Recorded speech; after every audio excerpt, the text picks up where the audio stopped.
ከደቂቃዎች በፊት በተጠናቀቀ ጨዋታ ስዊዘርላንድ እና ካታር 1-1 ጨዋታቸውን ጨርሰዋል። የ23ኛው የዓለም ዋንጫ ጨዋታዎች እንደቀጠሉ ናቸው። ስዊዘርላንድን ከካታር ያገናኘው ጨዋታ 1-1 ሲጠናቀቅ በጨዋታው ለሁለቱ ሀገራቶች ጎሎችን ያስቆጠሩ ተጫዋቾች የስዊዘርላንድን ጎል ማስቆጠር የቻለው በ16ኛው ደቂቃ በፍጹም ቅጣት ምት ብሪያን ኤምቦሎ ስዊዘርላንዶችን መሪ ማድረግ ቢችልም የማታ ማታ ጨዋታው ሊጠናቀቅ 2 ደቂቃዎች ሲቀሩት በ94ኛው ደቂቃ በጭማሪው ደቂቃ ላይ የኳታሮችን ያቻነት ጎል ማስቆጠር የቻለው ኳኪ ሲሆን ካታሮች ከመሸነፍ ያዳናቸውን ጎል ማስቆጠር ችሏል።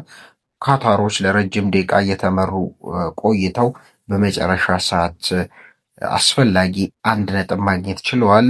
እዚህ ምድብ ላይ የሚገኙ አራቱም ሀገራቶች 1 ነጥብ አላቸው። ስዊዘርላንድም 1 ነጥብ አላት፣ ካናዳም 1 ነጥብ አላት፣ ቦስኒያ ሄርዞጎቬኒያም 1 ነጥብ አላት።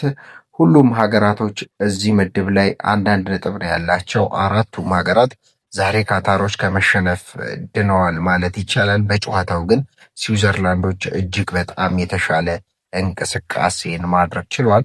አሁን ከደቂቃዎች በኋላ ደግሞ የዓለም ዋንጫ ትልቅ ጨዋታ ይጠበቃል።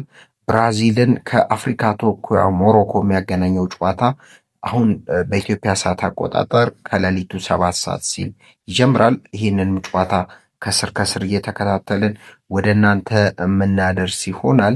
መልካም ቆይታ